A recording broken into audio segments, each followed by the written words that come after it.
A very good evening and welcome to yet another edition of the YES101's Visual Radio. For the Newsfirst team, I'm Jed Abdeen. We start off with a look at your headlines. Newsfirst headline.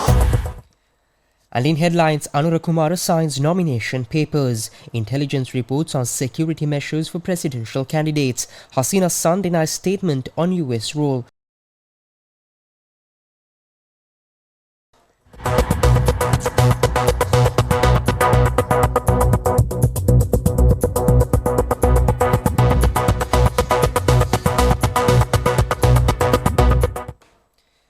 And to start off in local news,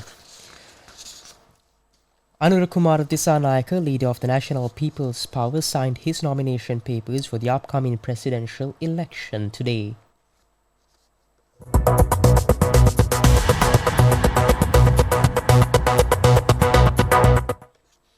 The signing took place at the JVP office this morning. Presidential candidate Field Marshal Sarath Fonseca signed his nomination papers yesterday afternoon at his office in Aturugiriya.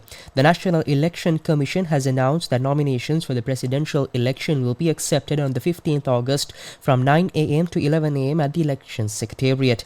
To ensure the security of the nomination process, the Sri Lanka Police has implemented a special security program which includes the assistance of the Police Special Task Force. Additionally, a specific traffic plan will be in effect on the 15th around the Election Secretariat in Rajagiriya, where nominations will be submitted. The number of representatives accompanying candidates to submit their nominations has also been limited. According to Election Commissioner General Saman Sriratnayaka, only 2 individuals, including the party secretary and their presidential candidate, will be allowed to enter the nomination hall. 3 additional representatives will be permitted to stay within the Election Secretariat.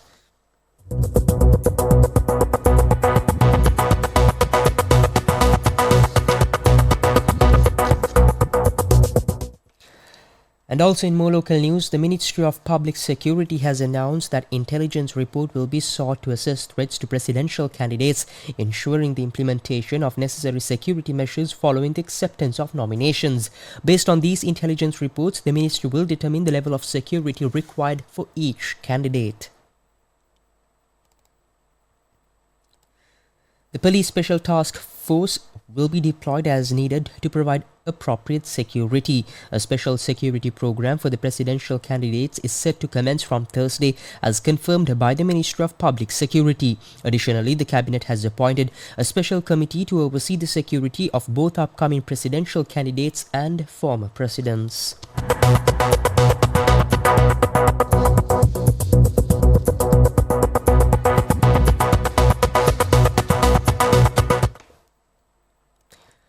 Up next is international news.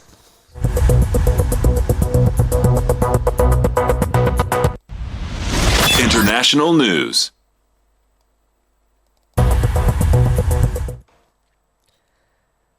Shifting your attention towards news overseas, Sajib Wazir Joy, son of former Bangladesh Prime Minister, the son of former Bangladesh Prime Minister Sheikh Hasina, has refuted a recent statement attributed to his mother regarding her resignation. The statement, published in an Indian newspaper, claimed that Hasina has accused foreign powers, including the US, of playing a role in her ouster. In a post on X on Sunday, Joy clarified that his mother had not made any such statement either before or since leaving Bangladesh. He said the recent resignation statement attributed to his mother, published in a newspaper, is completely false and fabricated. The controversy arose from an article by an Indian media outlet, The Print, which reported that Hasina, currently in India, had accused foreign powers of influencing her removal from office. The article quoted Hasina as saying, quote unquote, "I could have remained in power if I had left St. Martin and the Bay of Bengal to America," in a message to her Awami League supporters. The Prince report also mentioned that Hasina had warned the new interim government against being manipulated by foreign powers. Over 300 people died in weeks-long student protests against Hasina, while the US, UK, Canada and other countries have called for investigations into the deaths of students. While with the new interim government in Dhaka, Washington said it hopes it will chart a democratic future in Bangladesh.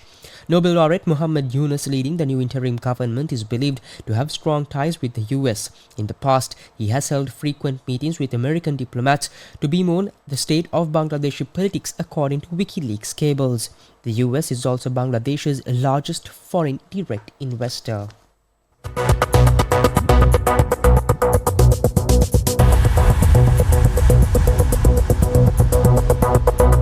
Up next is your update on sports. Sports news.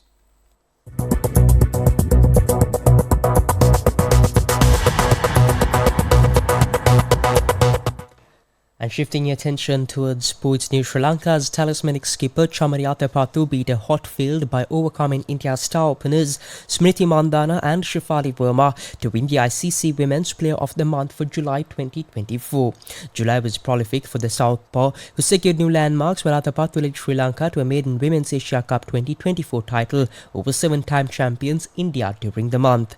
This is the third ICC Women's Player of the Month award for the 34-year-old, making her the joint second most successful cricketer in the Women's Player of the Month arena, tied at 3 awards with West Indies' Hayley Matthews sitting behind Australia's Ashley Gardner.